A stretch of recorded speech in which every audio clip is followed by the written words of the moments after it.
How do you begin to forgive someone who has hurt you so badly? What does the Bible say are the steps you take to actually go about doing that? If you have all this pain in your heart and you're called to now go and forgive this person that maybe hasn't repented, that maybe doesn't know what they've done, that doesn't care what they've done, and the Bible's telling you you're supposed to go and forgive them, how do you actually go about doing that? Well, we're going to talk about that in this video.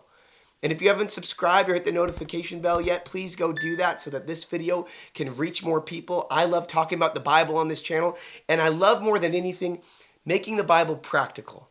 Because you might have some things in your life that you're like, man, what does the scriptures actually say about this? Well, I love breaking that down, and so let's get into it. How do you forgive someone? What are the steps you take to forgive? Well, the first thing I think you need to recognize is that the Bible is pretty clear that none is good, not one. There's only one person who has lived a perfect life on this earth. And the Bible is pretty clear that it is for grace that we've been saved through faith, not of our own good works, so that no one can boast. That is the gospel, full stop. But there is a principle in the Bible where Jesus says, if you don't forgive others their sin, I won't forgive your sin. Something in the spirit blocks the forgiveness of God when you aren't operating in forgiveness. That's a really, really heavy statement. And so this is incredibly important to audit the state of our heart and to say, have I truly forgiven this person or not?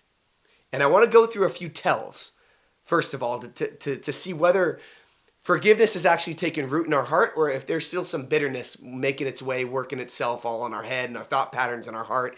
And if we're unable to let go of something, there's a few ways you can know whether that's the case. And I'll even speak from my own personal life. The number one way I can tell whether I've forgiven them or not is if I'm having fake arguments with them still. You might be like me. You might be like in the shower or driving to work. And you're just like having this argument in your head with a person that you like never happened before. You're just really letting them have it with some zingers and hitting them hard where it hurts. And maybe they didn't even say those things to you. Maybe they haven't even like really done anything to you. But it tells you you've got some bitterness in there. If you're making stuff up in your head to get back at them, to take vengeance with your words against them, that tells you something's going on. And I would add to it, if you've just got bitterness in your heart towards someone, it tells you you've got unforgiveness, which again is serious because the core tenet of our faith is that God has forgiven us our sin and we're called to go and forgive others our sin because we're supposed to look like Jesus. So this is really, really important. And I would add to it as well, I would say if you're gossiping about that person, if you're going to other people instead of going to them, it tells you got unforgiveness. So it's time to go to the Lord. It's time to confess that sin and it's time to release the debt. Now, how do you do that? We got to understand something, that the kingdom of God is based on the principles of justice, right? We needed a perfect God-man to come and live a perfect life and die a sinner's death so that our sin could be atoned for, that we could be made at one with God. And even on the cross, that perfect God who literally created the world, created the human beings that put him on the cross, operated in his godness to say, forgive them, Father, they know not what they do. In the moment of being crucified, he said, forgive them, Father, they know not what they do. He asked the Lord for the forgiveness for them. He wished their best interest in mind, even though they were hurting him, even though they were torturing him, even though they were crucifying the literal Son of God. That needs to be our posture as well. So let's give a definition of forgiveness, all right? Forgiveness doesn't mean that what they did to you no longer matters.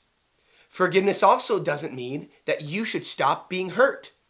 Forgiveness doesn't mean that that thing that's still plaguing you today, all of a sudden, poof, needs to stop plaguing you. No. Forgiveness is simply saying, I am relinquishing my right to take vengeance against them.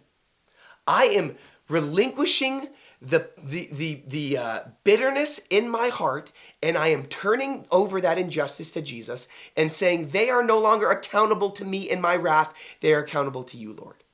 You are getting the weight off of your shoulders and you are praying to the Lord and you're saying, I turn them over to you, Jesus. You are the forgiver. And you filled me with your Spirit, so I forgive them. I release them of the debt. I release the weight, and I say, I am no longer willing to entertain the thoughts that I'm having towards them, the injustice I feel about that situation, and the bitterness I have in my heart. You relinquish your right to take vengeance. And that doesn't just mean external vengeance. That means the vengeance that's up here. That means the zingers you're shooting at them in the shower. You are turning it over to the Lord. And you're saying they're no longer responsible to me. They're no longer accountable to me. I give them to you, Jesus. And you can know that when you do that, the weight will fall off your shoulders. I was talking to this lady in Africa who's this incredible missionary. And she has dealt with a lot of child soldiers, a lot of girls who have experienced a lot of the most traumatic things you could imagine a young girl going through. And she takes these young women through this process of healing. And what she found over years and years and years of doing this is the number one way these women heal mentally, emotionally, and spiritually from the abuse they've experienced is when they forgive the perpetrators. When they actually say, Lord, I hand them over to you. I relinquish the right to take vengeance against them. There's something healing about it. There's something as Christians, when we do that, when we operate like Jesus, the Lord blesses in exponential measure. And so what your call is today is to say, Lord, point out the unforgiveness in my life. And then if the Lord reveals someone to you, what you need to do is you need to pray and you say, Lord, I turn over that injustice to you. Doesn't mean you need to have a conversation with that person. Maybe if you feel like maybe that's what the Lord's calling you to, then you can have that conversation with that person. But oftentimes what it means is simply saying, Jesus, I'm giving this person to you now. I'm giving that relationship to you now. I'm giving this wound to you now. And then you move on. And you surround yourself with people that are good, true, and beautiful and that lift you up. Doesn't mean you need to go be friends with that person again. Oftentimes, I would advise against that. They've proven themselves untrustworthy. So you don't need to go and be friends with that person again. But what you do need to do is you do need to forgive them.